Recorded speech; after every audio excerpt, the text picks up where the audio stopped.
من رواء الغزل للشاعر العنود أحمد. غير مزاجي وسيم الصوت والركة، اسمع لهمس الهوى أجمل صواتي، عايش متيم ولانا طايق الفركة، وليت والله يجرب طعم ويلادي.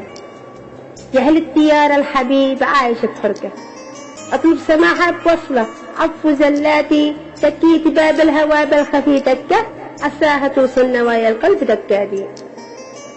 أبكيت قصة حياتي خافية عشقة، ونسيت كل المتاعب لو صحاتي، غامرت لأجل المحبة بيننا تبكى، ونسجت خيط التواصل في مجاراتي. لو المشاعر سطور ترسم بتكة، لا خط لك من دمي كل مسجاتي، لو الوفا أعطيك سوات العالي والحكة، والله ما أبقى الونا وافي على دادي.